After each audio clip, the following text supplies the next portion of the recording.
Jérusalem était devenue douloureusement et terriblement souillée. Pour voir cela, lisons Jérémie. C'est un livre dramatique. Nous avons là une révélation tragique de sa condition spirituelle. Conformément au jugement, ces gens ont été déportés au loin, en captivité. Et là où nous trouvons Ézéchiel avec les captifs du royaume de Juda, près du fleuve Kébar. C'est une scène de désolation, une scène de mort. C'est une scène de jugement. Ils sont dans la même condition que Osias, souillés. Le jugement et la mort sont tombés sur eux. Si vous avez quelques questions à ce sujet ou si vous voulez en avoir une bonne mesure, lisez ce chapitre qui parle de la vallée des ossements desséchés, Ézéchiel chapitre 37. C'était la vision que Dieu avait de ces gens en ce temps-là. Une vallée remplie d'os secs, très nombreux et éparpillés. C'était la condition d'Israël à Babylone, comme en captivité. Est-ce que ces gens seront sauvés de la mort et du jugement? Et comment cela se fera-t-il? Le Seigneur déclare qu'il ôtera leur cœur souillé, impur de pierre et ajoute aussi, je vous donnerai un cœur nouveau. Autrement dit, ils devront être nettoyés de leur iniquité, lavés de leur péché, pour redevenir encore le peuple saint de Dieu. Et ils vivront. Les chérubins sont très actifs dans ce domaine particulier. Considérons leur rapide envolée. Ils sont caractérisés par le profond souci que ces gens soient sauvés de la mort, en étant délivrés de l'esclavage de la corruption.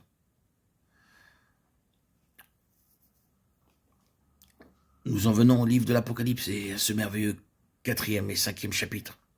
Ici, les cieux sont encore ouverts. Apocalypse 4, 1. Que vis-je?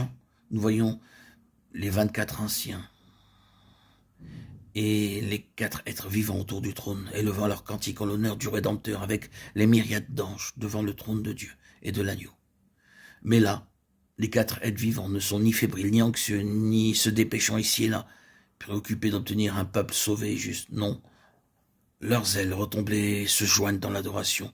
Le travail est accompli, leur travail est terminé. Maintenant, ils peuvent adorer et se joindre à tous les rachetés dans la louange. C'est ainsi que cela se termine. C'est l'image de la gloire et de la vie à travers la sainteté.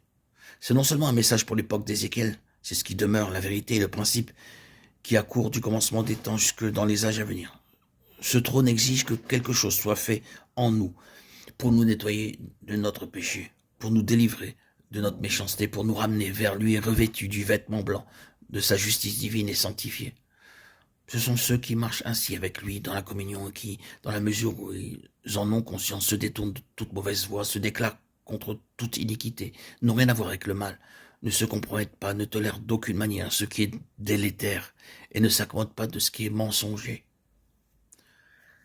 Je sais que tout ce qui a trait à la sainteté peut devenir oppressif. Cela peut devenir très légaliste et nous conduire vers une sorte d'esclavage. Mais ce fait demeure. Le trône du Seigneur est un trône de sainteté. Son règne est un règne de sainteté. Sa vie est une vie sainte. Nous savons bien par expérience que si volontairement ou même involontairement nous touchons quelque chose qui soit impur ou corrompu, nous touchons ce monde en esprit et que la gloire s'affadit. Nous savons en nous-mêmes que si nous disons quelque chose qui est faux, la gloire s'estompe. Nous le savons par l'occultation de la gloire dans nos cœurs. Une ombre, un nuage, vient sur notre esprit, et il reste jusqu'à ce que nous allions laver cette souillure dans la présence du Seigneur.